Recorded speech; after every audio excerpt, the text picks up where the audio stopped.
Good evening, Mr. Zakir. I'm J.C. Vince, a student from this university. Non-Muslim. 5 times daily, Muslims gather together to perform their daily prayer.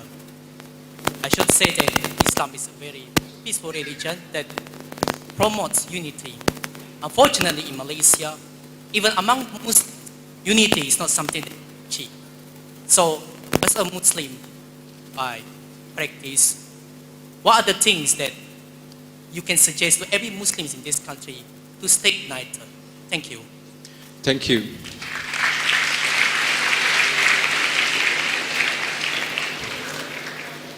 The brother has said that Muslims pray 5 times a day, that's good. He's asking, can I suggest something that will keep the Muslims united? And I'm giving a talk tomorrow, the importance of the unity in the Muslim Ummah. And that's a full-fledged lecture.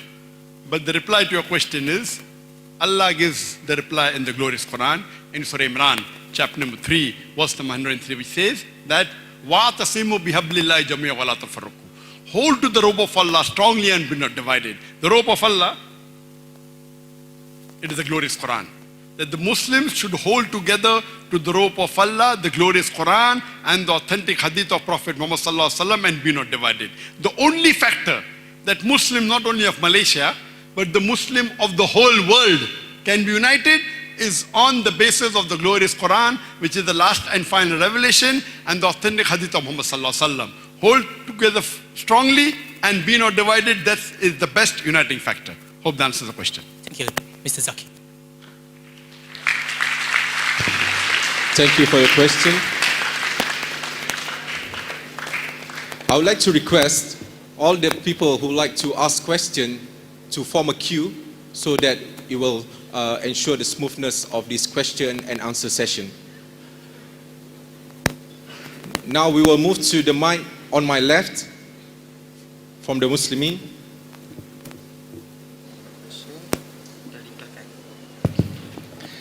Assalamualaikum, Doctor. My name is Uwais bin Sha'ari, and I am a student from UUM, and I take Islamic Finance and Banking.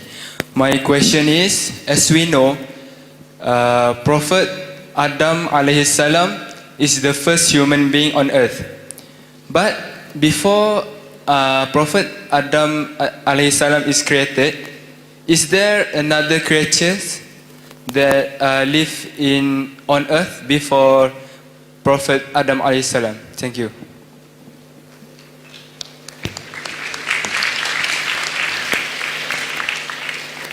I think the chairperson was very clear that please pose question on the topic. What has the question got to do with the topic? What is the purpose of our life? The topic of today's talk is, what is the purpose of life? I can give the reply to your question, I don't mind giving, but the chairperson said that question should be asked on the topic, otherwise it becomes an open. So please ask question on the topic, what is the purpose of life? So we'll be limited to the topic. Thank you. And all those who like to ask a question, can they please queue behind the 4 microphones so that we save time? And even the sisters, if they can queue behind the microphone so that we can go to the next question faster. Any sisters behind would like to ask a question?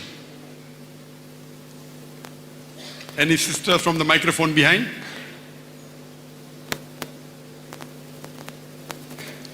MashaAllah, the sisters have understood the lecture very well. Either very well or nothing, one of the two.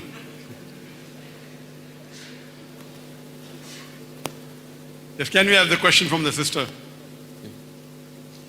Can we get the question from the sister right at the back on my left? Bismillahirrahmanirrahim. Assalamualaikum warahmatullahi ta'ala wabarakatuh. Waalaikumsalam warahmatullahi wabarakatuh. I'm Rosita Abdullah. I'm a teacher and mother. I would like to ask one question.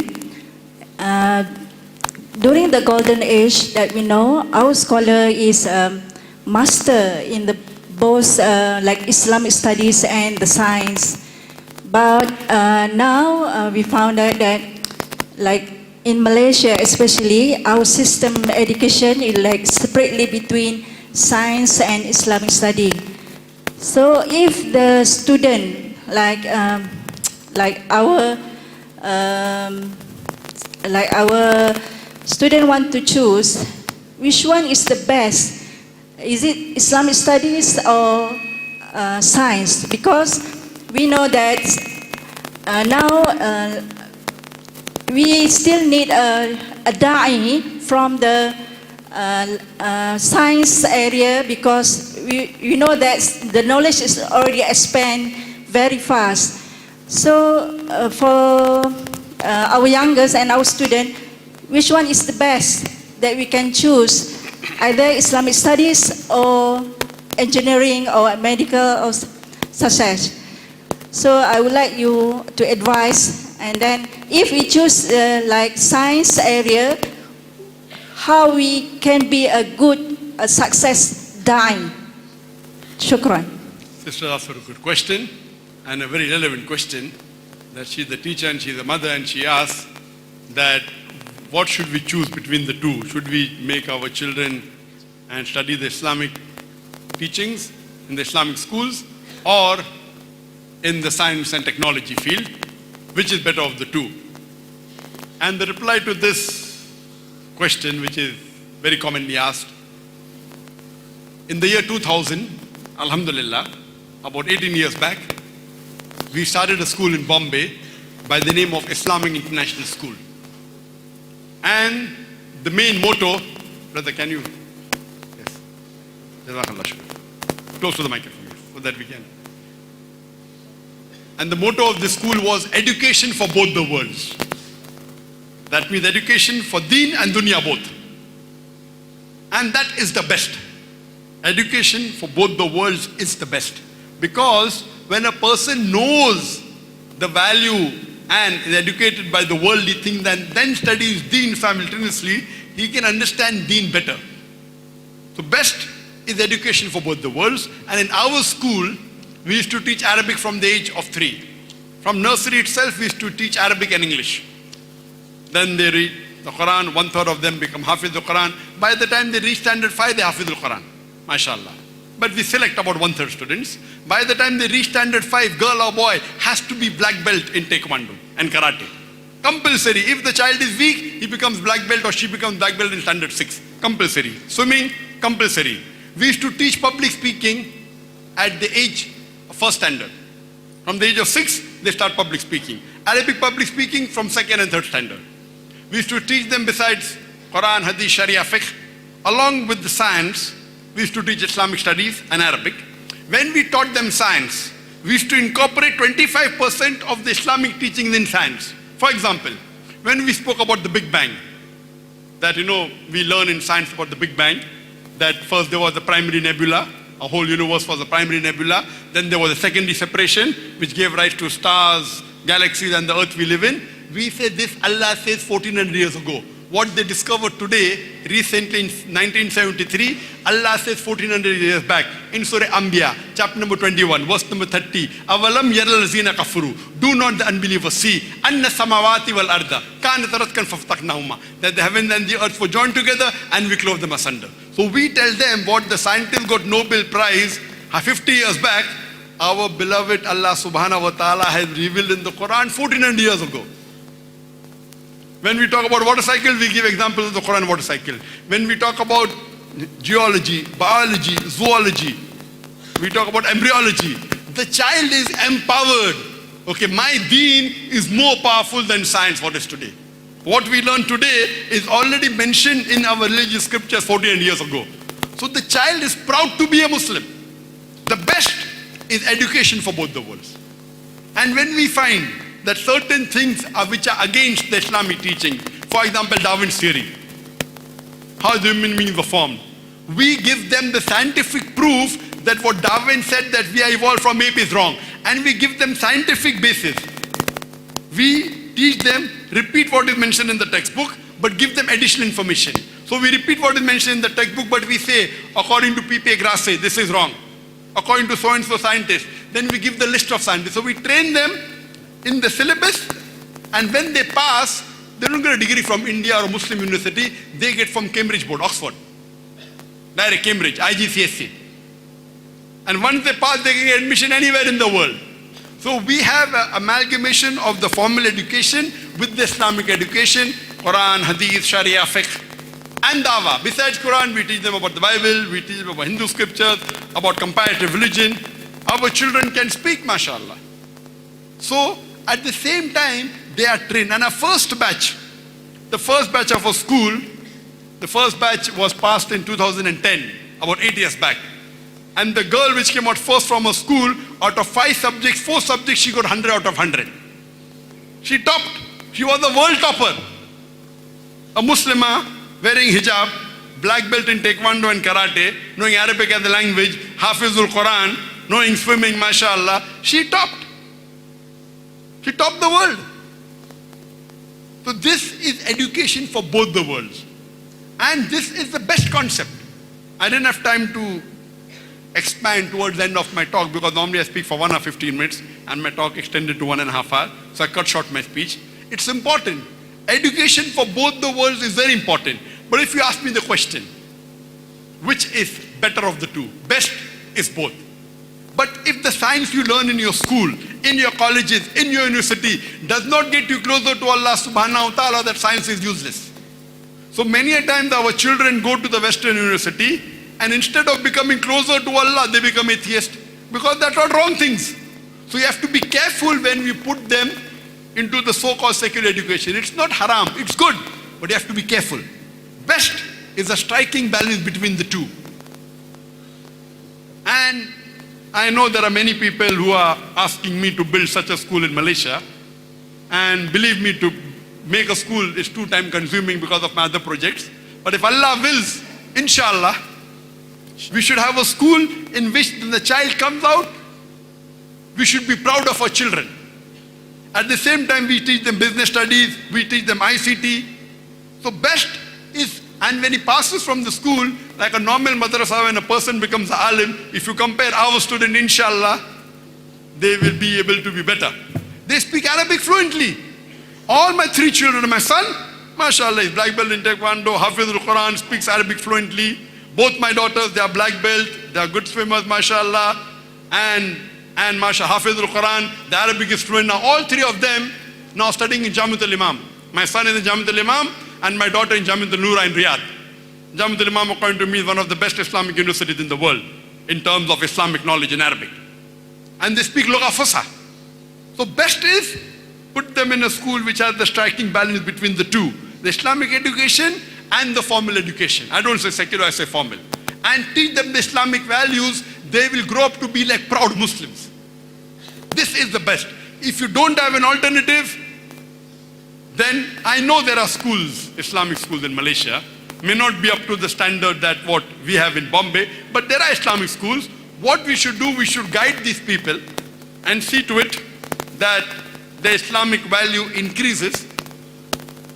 And best is to put in an Islamic school which has education for the both, and at the same time, we should make our children, the role models should be the people I named in my lecture.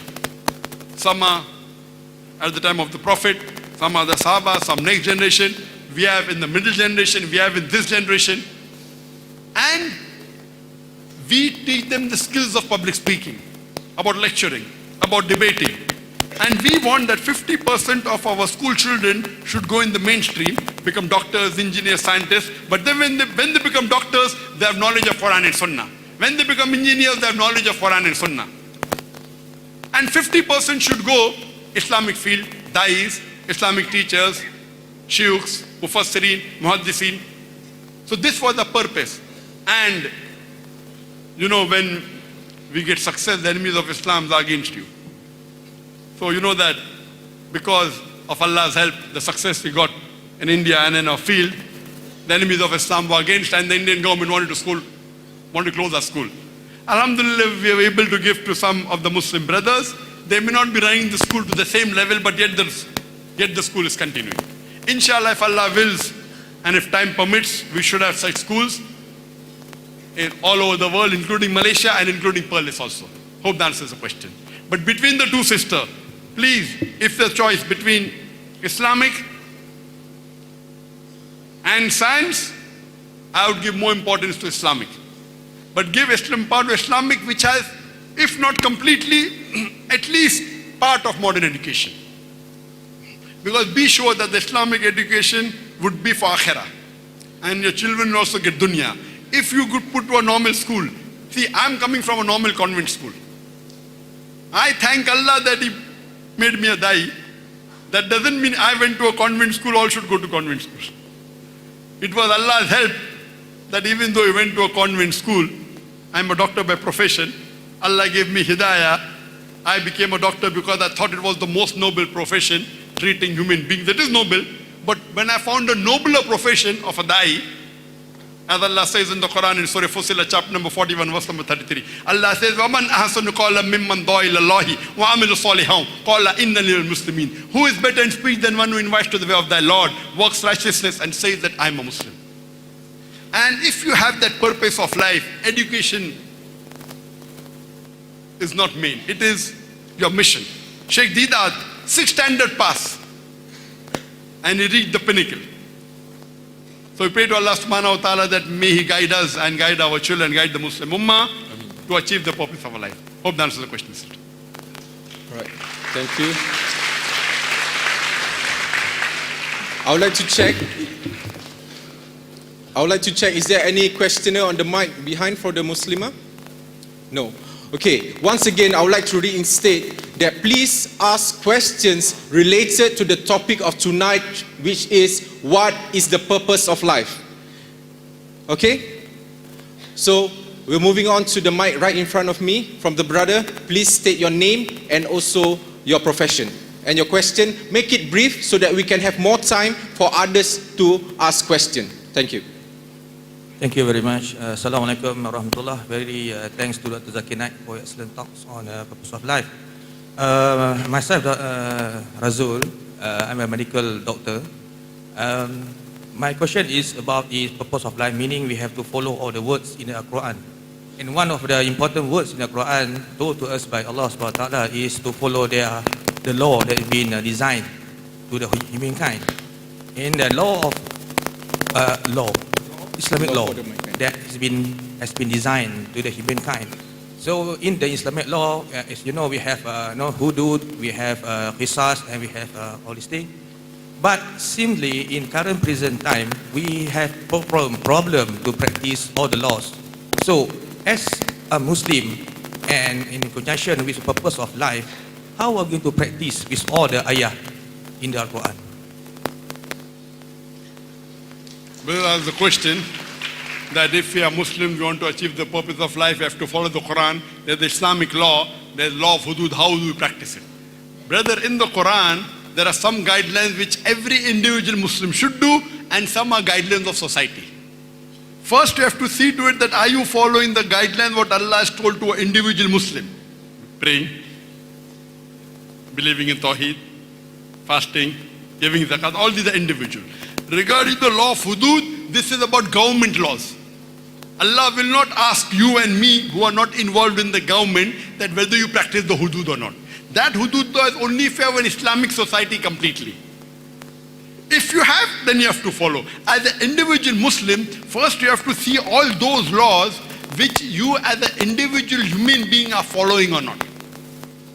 There are some laws which are punishment.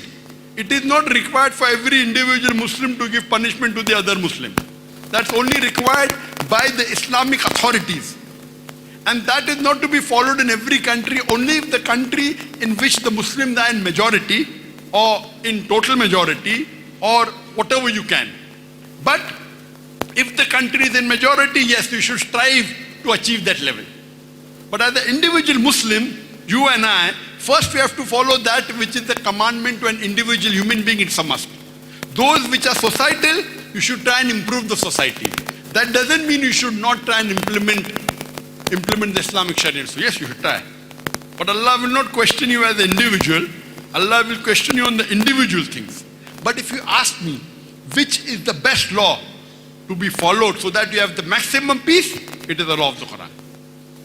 The best time was at the time of the Prophet Muhammad and the Khulafa Rashidin. The least rate of robbery, least rate of rape, The maximum peace was at the time of the Khulafa Rashidin. So if someone wants to implement on a government level, this is the best. But it has to be done in stages. You cannot implement everything if all are not Muslims. If all are Muslims, easy. If more than 95% of the people are Muslim, it's easy. Yet, you have many countries in the world which are more than 95, yet they don't implement. Because all the Muslims may not be Islamic. But naturally the law of Allah subhanahu wa ta'ala is the best. There's no better law than the law of Allah subhanahu wa ta'ala. Hope that answers the question. Okay, thank you. Now, we are moving on to the mic on my right. Please, brother, state your name and your profession and your question in brief. Yes. Assalamualaikum, Doctor. My name is Muhammad Hashim bin Muhammad Zain, student of Faculty of Applied Science from UiTM Perlis. My question is, to fulfill our purpose of life, we are following this religion. But also Allah said in Surah Al-Baqarah chapter 2 verse 120. And also Prophet also warned us in his last sermon in Arafah. He said that Shaitan have given hope in leaders doing astray, so don't follow him in small matters. My question is about those rumors and theory. Do you believe that there is a world-class organization who are trying to make us deflect from our real purpose of life by using such entertainment, sport and songs called Illuminati? Thank you, sir. Do you believe it exists or not? Thank you, sir.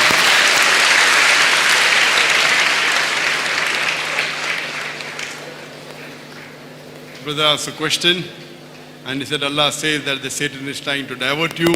He said Surah Baqarah chapter 2 verse number 120. He gave the reference but didn't quote the verse. Surah Baqarah chapter 2 verse 120 says Walan tarda ankal yahudu walan nasara hatta tattabil millatiyum, that the Jews and the Christians will never be satisfied until you follow their way of life. I don't know whether he meant this verse or some other verse, but Surah Baqarah chapter 2 verse 110 is Walan tarda yankal yahudu walan nasara hatta tattabil millatiyum, that the Jews and Christians will never be satisfied until you follow their band of land. His question is that do you believe that there are some organizations that are trying to divert the human beings into things which will take you away from the deen, like music and movies or whatever it is, or Fayashi, etc. And what's my comment about Illuminati? If you ask me, there are organizations diverting you, 100% there are many. Regarding Illuminati, I have heard of it. I have not done much research, but I do agree that there are many organizations and many people working to divert the people away from our Creator Allah subhanahu wa ta'ala. Whether it be politically, whether it be materially, whether it be educationally. Therefore you have to be careful. And I say that we as Muslims should be careful that we should stick to the Quran and Sunnah. If we stick to the Quran and Sunnah, we will find that we will achieve the purpose of our life. There are many organizations in education, whether it be science, whether it be technology, whether it be entertainment. They create, whether it be Hollywood, whether it be Disney World. If you know the background, they create all this cartoon, Tom and Jerry, no problem. But Tom and Jerry, they're teaching you, girlfriend, boyfriend. They're teaching you from young age. What harm in my son watching Tom and Jerry? What harm? They are inculcating in your small child of the age of 4, 5, 6, girlfriend, boyfriend. So when he grows old, girlfriend, boyfriend. Against Islamic teaching. They teach about homosexuality. So we have to be careful. That's the reason. What we do, the sister asked the question. We Islamicize. Though we take the syllabus of Cambridge, we have got training sessions for our teachers. 5 days is school for the children. For the teachers, they come 6 days. 1 day is to inculcate the Islamic aspects in your science, in your mathematics, in your history, in your geography. We go through the full syllabus. We have teachers trainer. Our teacher-student ratio, you know how much?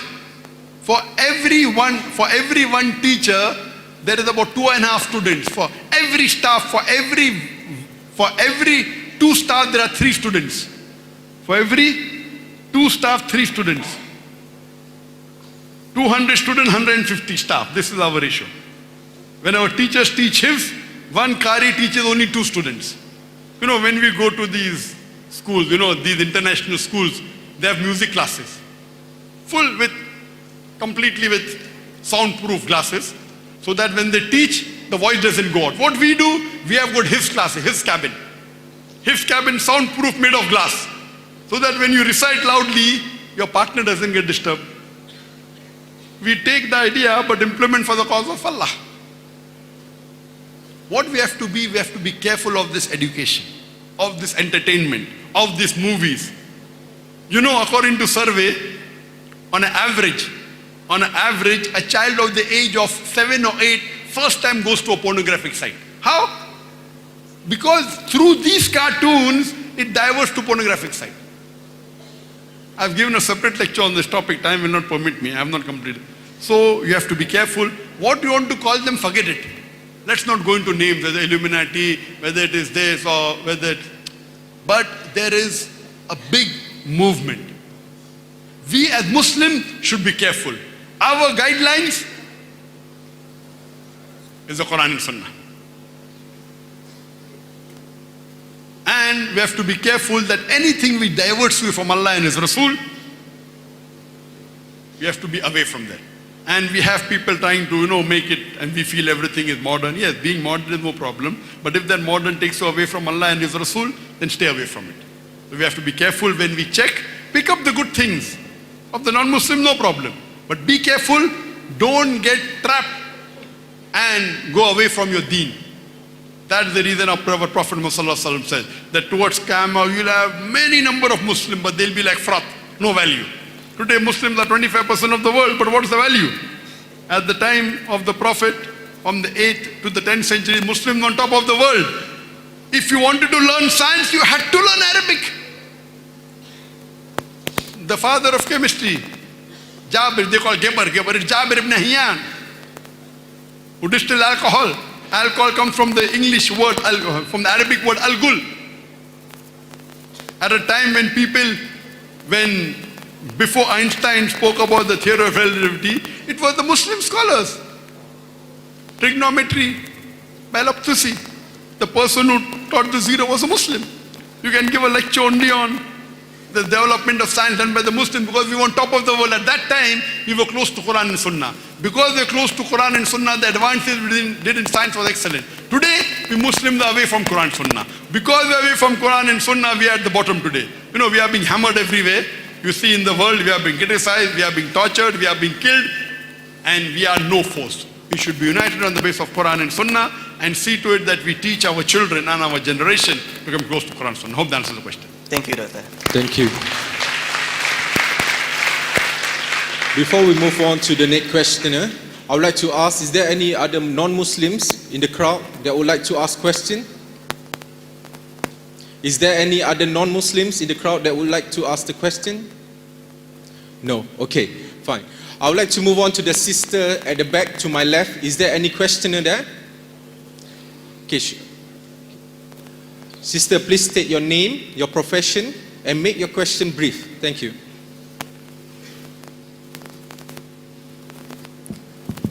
Bismillahirrahmanirrahim. Assalamualaikum warahmatullahi wabarakatuh. My name is Siti Nur Amira binti Muhammad Yusuf. I am a student of Diploma in Science. So my question is, in my journey to get Allah's pleasure and to get my purpose to get straight into Jannah, I have found two paths in my life, which is Sunni and Wahabi. So can you briefly explain to me what is the difference between Sunni and Wahabi, so I will get clear of these two matters? Thank you. Sister asked the question that in the journey to purpose of life, you can pose a question and make it on the topic by putting the topic in your question. All this is, anyway, since the sister wants to know, her main question is, she wants to know what is the difference between Sunni and Wahabi. Sister, if you read the Quran, there is no word as Sunni or Wahabi in the Quran. There is no word called Sunni and Wahabi. Yes, one of the attributes of Allah is Wahhab. He's loving. We all should be Abdul Wahhab. Should be servant of Allah, servant of the attribute of Allah, love. And Sunni means following the Sunnah of the Prophet. So every Muslim in that context should follow the sunnah of the Prophet. So Sunni means following the sunnah of the Prophet. Every Muslim should be a Sunni. If he's not a Muslim, if he's not a Sunni, then he's not a practicing Muslim. This is the literal meaning of the Sunni. Wahabi means if you believe in Allah, every Muslim should be Wahabi. But what the world called about Sunni and Wahabi, different countries have different label. In my country, Sunni has a different label. In this country, Sunni has a different meaning. But the word Sunni means following Sunnah. Every Muslim should follow Sunnah. Wahhab is the attribute of Allah. We should love. If you say Abdul Wahhab, every Muslim should be Abdul Wahhab. Should be servant. In short, sister, your purpose of life should be to follow Allah and His Rasul. I told the Islamic role. Islamic. Allah and His Rasul. Allah says in the Quran, in Surah Nisa, chapter 4, verse number 59, Atiullah wa atiur Rasul. Obey Allah and obey the Messenger. And those who are Ulul Amr, with those who have the knowledge, Allah has bestowed the power of knowledge. Means the ulamas. But the verse doesn't end there. If the ulamas, if the scholars differ, go back to Allah and His Rasul. So if the scholars, all the scholars say, you pray 5 times, you pray 5 times, no problem. Give zakat, 2.5, 2.5. If they differ, go back to Allah and His Rasul, check with Quran and Sahih Hadith which is correct. The problem is what you know. In India, when first time automobiles came in India, people didn't know how to drive the car. So the company which sold the car, when you purchased the car, the company also gave the driver along with the car. I'm talking about 100 years back. So one rich businessman, he buys a car. And along with the car, the company gives the driver. So one day, the businessman tells, driver, get the car ready, I want to take my wife for shopping. So driver says, sir, the car is not in working order. How come? Get the car immediately in working order. So the driver said, to put the car in working order, I require 10 kgs of honey, 20 kgs of rice, basmati rice, 30 liters of milk and 40 kgs of honey. So the rich businessman gives him the 10 kg of ghee, 20 liters of milk, basmati rice and honey, and the car is in working condition. Sister, I am asking you the question. If your driver today tells you that I want honey, ghee, basmati rice and milk to keep the car in working condition, will you give him? Will you give him, yes or no? I can fix the car. I will not give the... I'm not asking you fix the car, I'm asking you the question. If the driver asks you to put the car in working condition, I require basmati rice, I require ghee, I require honey, I require milk. Will you give him? Of course. Of course, yes. Yes, I will give because that is the way to fix the car, to get the car work. MashaAllah. Which age are you living in, sister? Which university are you studying in? What? Which university are you studying in? UITM. UTM. This university? I'm asking your rector, okay. I'm asking your rector now. Sir, if your driver says, give me milk, give me honey, give me ghee, give me rice to put the car in working condition, will you give him? You will, what do? You will sack him off the job, correct? If the driver of this university says, I want ghee, I want rice, I want milk, your rector is saying he will sack him out of the job. You will give him. So the problem is, sister, if you don't know the basics of car, you are studying in university, that the car doesn't require rice, doesn't require ghee, doesn't require milk. Okay, I get it now, sir. Oh, very good, very intelligent. Sorry, it was... Today, maybe the sound system is not good and you could not hear. I was talking about the car. Okay. Car. Any car, Toyota, Pradana, whichever car, Perudua, Proton, any car. Even Proton doesn't work on ghee, rice. So today, if you tell a person, if the driver says, give me ghee, rice and honey, you will kick him out of the job, because even if you don't know how to repair the car, we know very well that a car does not work on milk, honey, it works on petrol and diesel. Correct? So similarly today, today sister, if we know the basic teachings of Quran and the Hadith, no one will take you for a ride. So if you know the basic teachings of Quran, read the Quran with translation. Read the translation of the hadith in the language you understand the best, whether it be English, whether it be Bahasa, whether it be Malay. If you understand, people will not take you for a ride. And if the car is really spoiled, you take to a mechanic, then you can ask an expert. So we as Muslims should follow Allah and His Rasul. Follow Quran and the Sahih Hadith. There are scholars. If the scholars differ, go back to Allah and His Rasul. Allah says in the Quran, I said in my talk, in the answer before, Surah Fussilat, chapter 41, verse number 33. وَمَنْ أَحْسَنُ قَوْلًا مِمَّنْ دَعَا إِلَى اللَّهِ وَعَمِلَ صَالِحًا قَالَ إِنَّنِي مِنَ الْمُسْلِمِينَ. Who is better in speech than one who invites to the way of thy Lord, works righteousness, and says that I am a Muslim. The best label you can give yourself is Muslim. قَالَ إِنَّنِي مِنَ الْمُسْلِمِينَ. Say that I am a Muslim. So the best label any Muslim can give himself, Allah calls you as Muslim. You have to follow Quran and Sahih Hadith. Hope that answers the question. Thank you. Now moving on. Do we have a question from the sister to my right? No question? Okay, we will move on to the questioner on the mic in front of me. Brother, please state your name. Assalamualaikum warahmatullahi wabarakatuh. My name is Muhammad Syahmi and I am an engineering student of UNIMED. And I just want to ask one question for you, Dr. Zakir, regarding our Aqidah, which is believing that Allah is in Arash, staying in the Arash. Some of our Muslim believing that Allah is everywhere. What will happen to their Aqidah if they are believing in this kind of way? Even though that the Quran saying that Allah is at the Arash. That's all.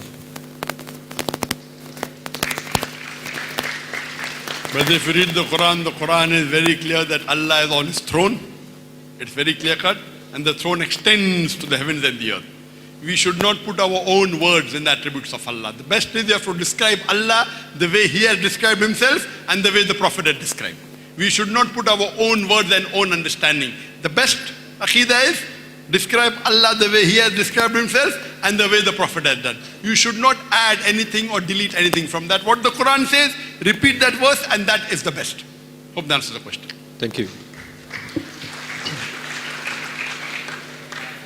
Now we would like to move on to the mic on my left. Brother, please state your name, your profession, and make your question brief. Testing. Assalamualaikum warahmatullahi wabarakatuh. My name is Nadrin Ghazali. I am from Planting in Industry Management and Agro-Technology from UITM Arau. Okay, my question is, the purpose of life as a Muslim is to serve Allah with all our might. And the branches from it is to fight for our religion when the need is come to us. So the question is, how come we, the youth, the student, want to contribute in this fight for Islam in order to fulfill our purpose as a Muslim in our life? Thank you. Thank you.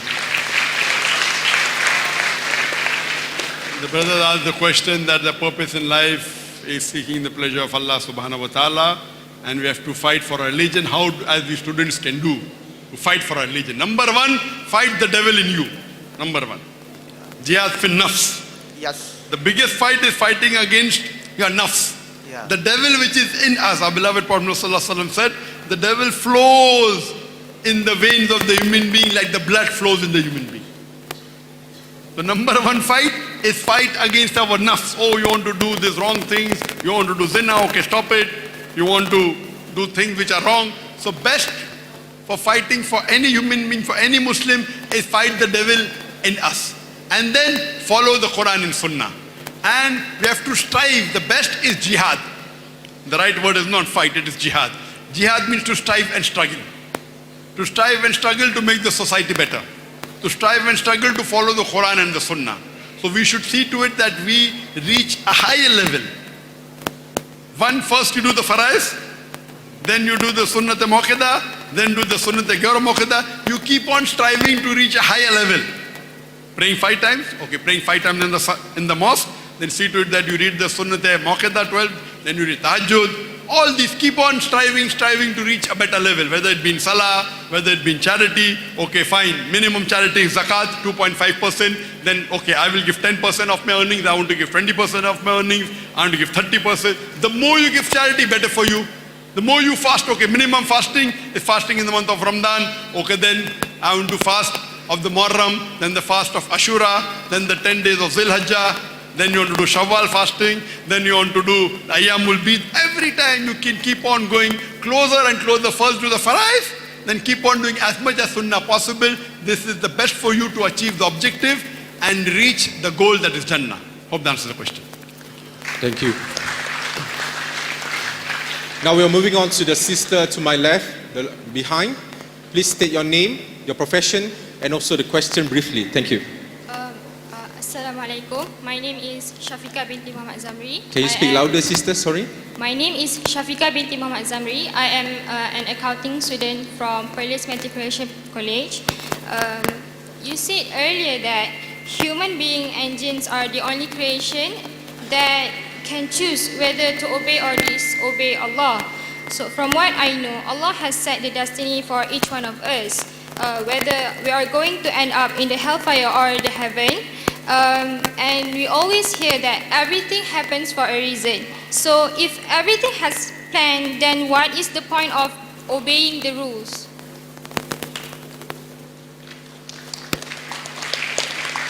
Sister, that's a very, very relevant question, very good question, and a common question asked about Qadar. That if everything is destined, that when we are going to hell or heaven, everything is mentioned in the Qadar, so where is the question of the test? Correct, sister? If everything is mentioned, already mentioned, that I'm going to rob, and if my Qadar says I'm going to rob and I rob, so why am I to blame?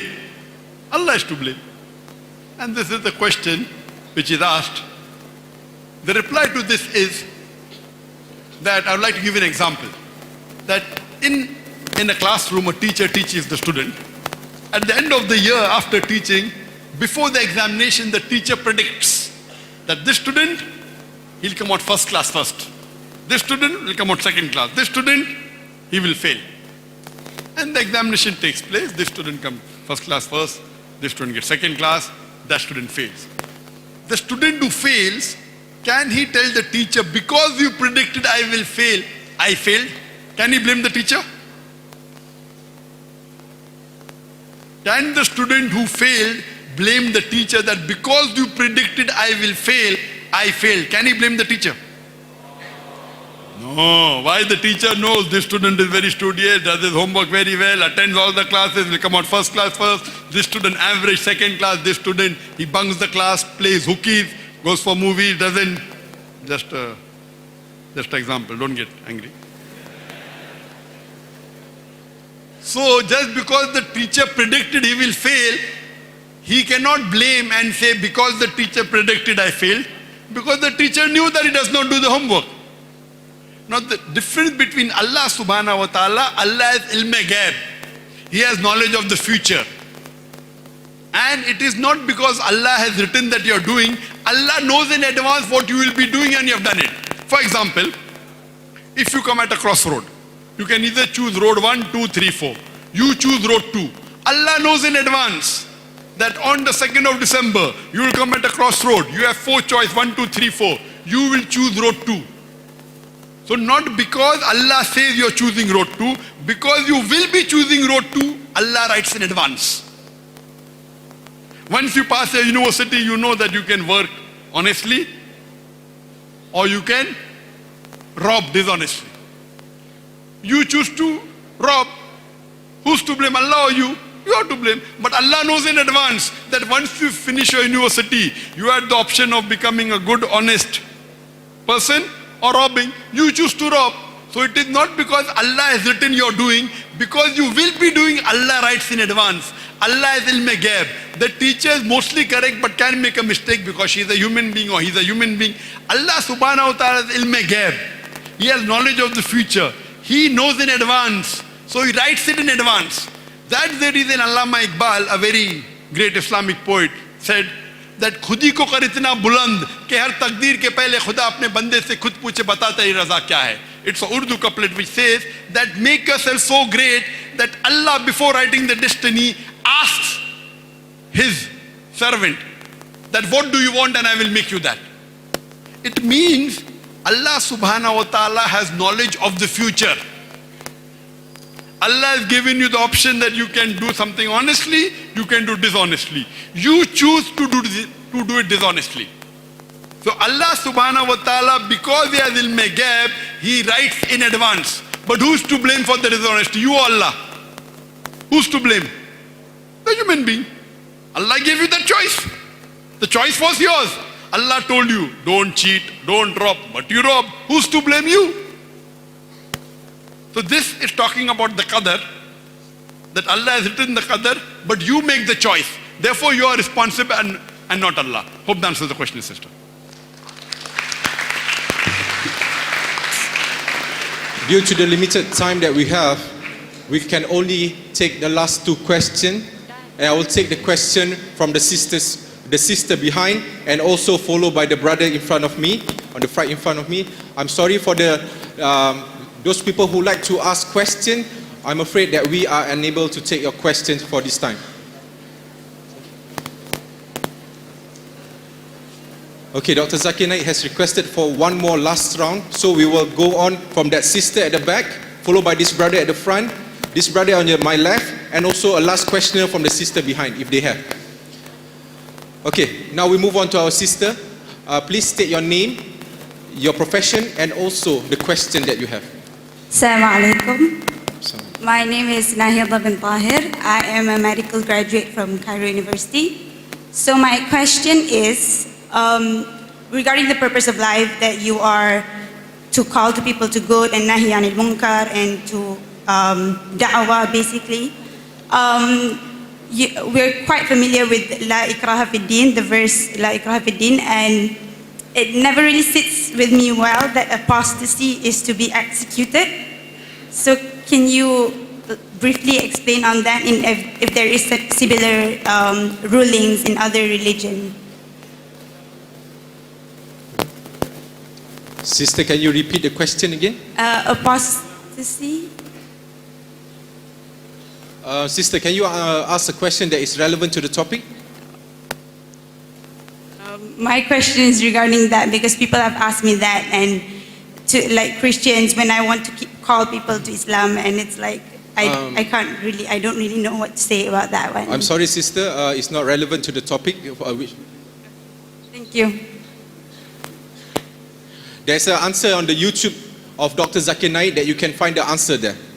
Inshallah, you can view it there, inshallah. Now moving on to our brother in front of me. Please state your name, your profession, and also your question briefly.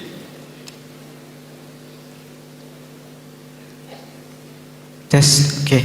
Assalamu alaikum and a very good night to everyone. My name is Nur Ahmad Ikmal bin Nordin, and I am a student from Perlis Matriculation College, or College Matriculasi Perlis. Okay, my question is, if we have been given two choices, which is compulsory, catching our dreams or fulfilling our purpose or responsibilities, which one is more better? Thank you. Thank you. If I heard the question correctly, that if you have a choice of fulfilling your dream or fulfilling your purpose, which is more important? Yes.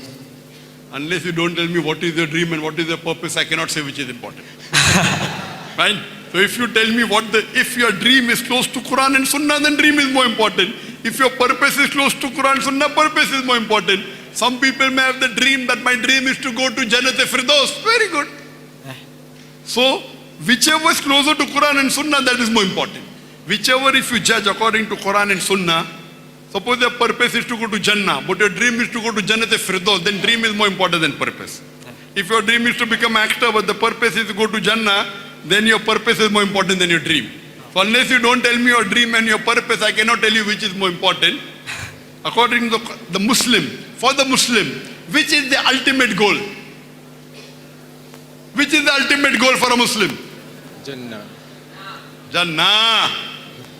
You can only answer of what knowledge you have. Is there anything higher than Jannah? No. Of course. Jannat al-Firdaus. Is there anything higher than Jannat al-Firdaus? Jannat al-Firdaus al-Ala. Is there anything higher than Jannat al-Firdaus al-Ala? What is it? The ultimate happiness, the ultimate goal for a pious Muslim is to see the wajh of Allah. Everyone in Jannah will not see the wajh of Allah, the face of Allah. The highest level that a Muslim can desire is to desire to see the face of Allah in Jannat al-Firdaus al-Ala maximum time. Because even in Jannah you desire. And Allah subhanahu wa ta'ala will not show his face to everyone in Jannah. Jannah is the minimum goal. Higher is Jannat al-Firdaus, because in Jannah there is Jannah. A place close to the Prophet Muhammad sallallahu alaihi wasallam where we see the face of Allah subhanahu wa ta'ala. So the highest level is that. So if your dream is that, Yes. then mashallah, very good, alhamdulillah. Thank you. Jazakallah khair. Thank you. Now, moving on to the next questioner, the brother on my left. Please state your name, your profession, and also your question briefly. Assalamu alaikum. Thank you, Doctor, for your educative lecture. My name is Shamsuddin Muhammad Ahmad, a PhD student with University Malaysia Police. Actually, the lecture is, what is the purpose of life? As you said, Doctor, the purpose is to serve Allah, and we need to have a plan on ground for us to achieve what we want to achieve. You give example of Sheikh Didat, who has done a lot, contributed in the field of comparative religion.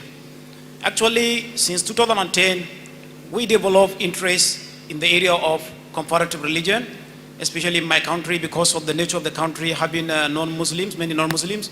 We were able to establish a center named after his name, Sheikh Ahmad Didat International Comparative Religion Foundation.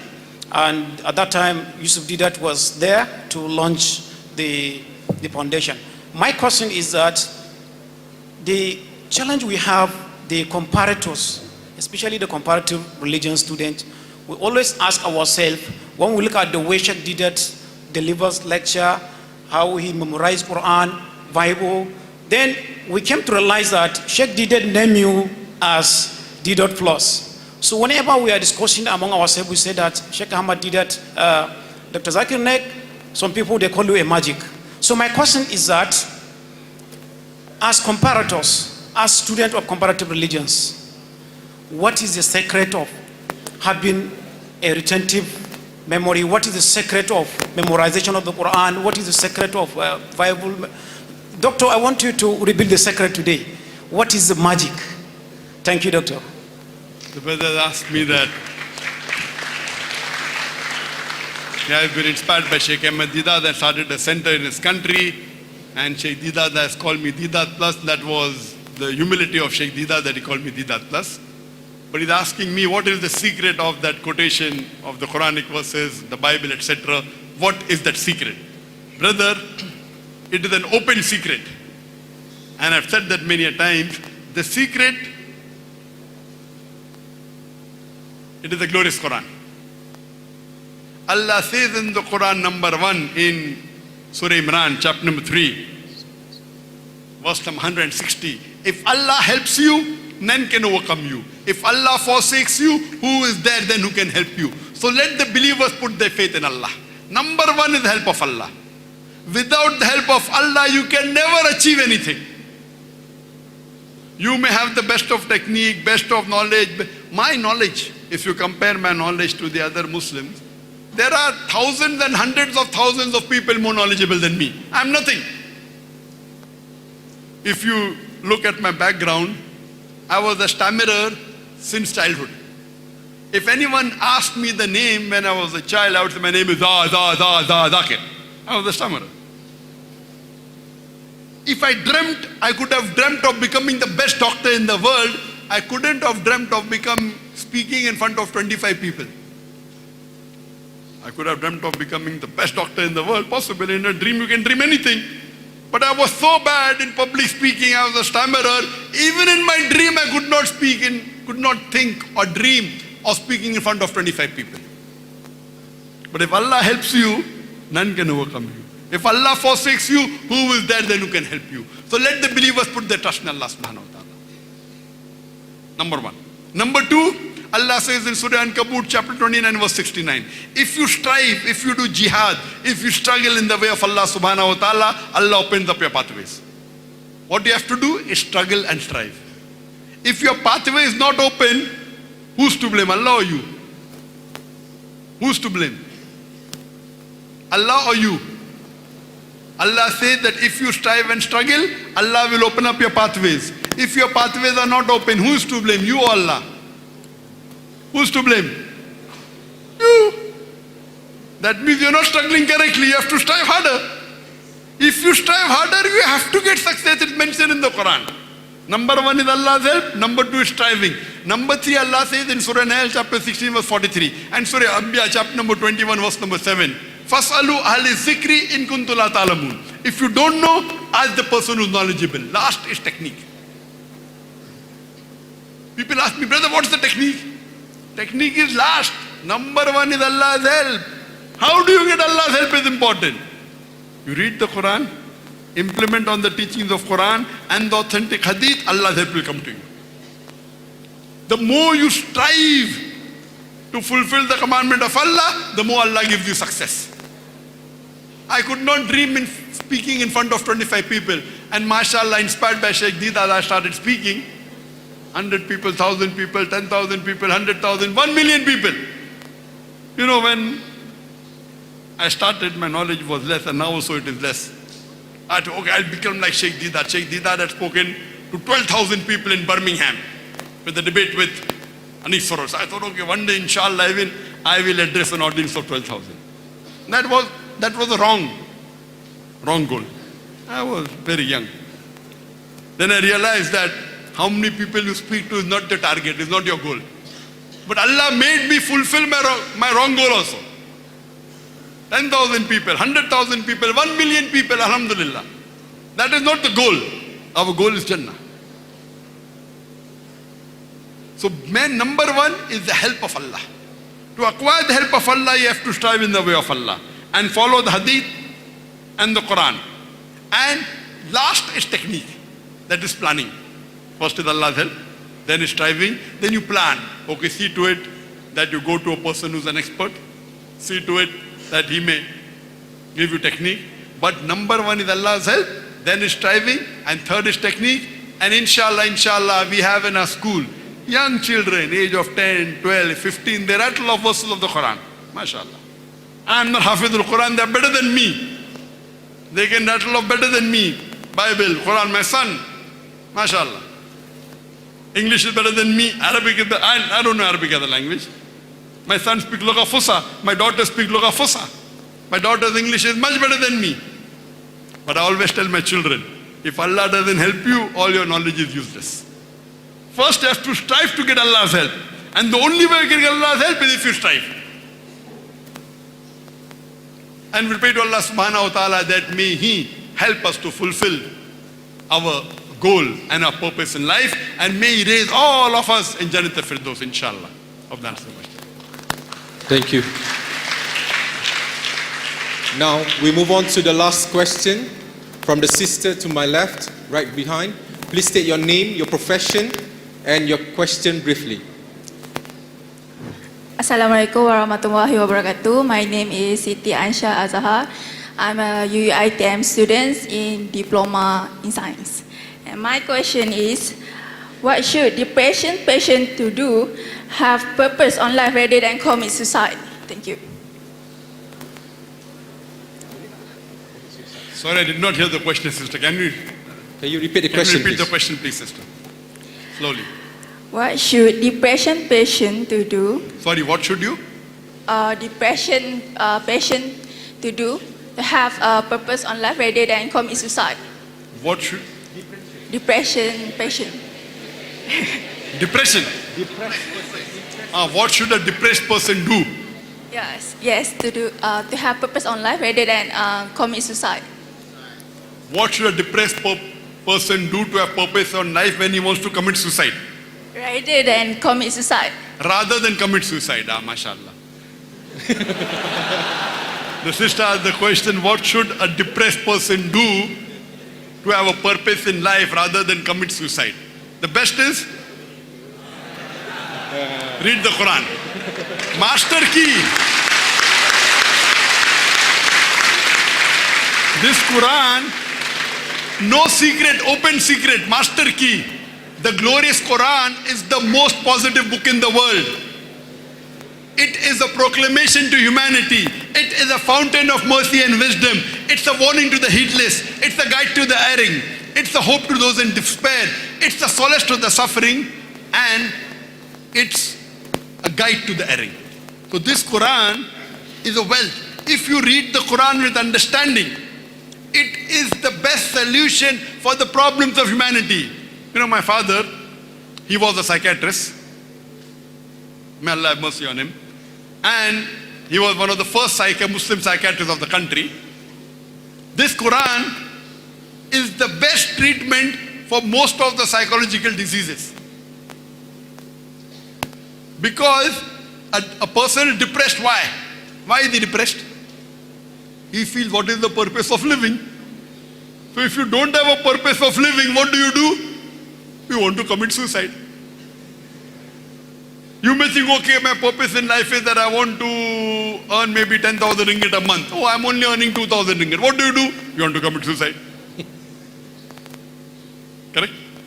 You may say, okay, my purpose in life is that, I want to come out first in university. Okay, you cannot come out first. Then what do? You want to commit suicide. You feel that you're a failure in life. You are a failure in life. If you read the hadith of Muhammad sallallahu alaihi wasallam, when a person wants to earn 10,000 ringgit, 20,000 ringgit, if you read the hadith of Muhammad sallallahu alaihi wasallam, our beloved Prophet Muhammad sallallahu alaihi wasallam said that the 2 rak'ah sunnah of Fajr that you read is more valuable than the world and the wealth in it. If you read 2 rak'ah sunnah of Fajr, you are more richer than Bill Gates. Our Prophet said 2 rak'ah sunnah of Fajr is more valuable than the earth and the wealth in it. Does Bill Gates have all the wealth in the world? No. Not even 0.1%, 0.001%. But you should have that faith. And if you know that if you're going to strive for the akhirah, where you will get Jannah, as the Quran says, with rivers flowing beneath the earth, with best of fruits and multiple things. Then, and if you read, if you commit suicide, you'll go to hell. Then will you commit suicide? If you read the verse of the Quran in Surah Baqarah, chapter number 2, verse number 195, do not make your own hand the cause of your own destruction. Suicide is haram. It's one of the major sins in Islam. So then he says, okay, this life is temporary life, 50 years, 30 years. If I have problems in 30 years, akhirah eternal, Jannah, will he commit suicide? Treatment. The Quran has the best treatment. The Quran is the best healing. So for such people, the best is Quran and Sahih Hadith, and inshallah, the solace they will have, the peace they will have, the tranquility they'll have, they would want to live so that they enter Jannah. Hope that answers the question, sister. Wa akhir da'wana alhamdulillahi rabbil alamin.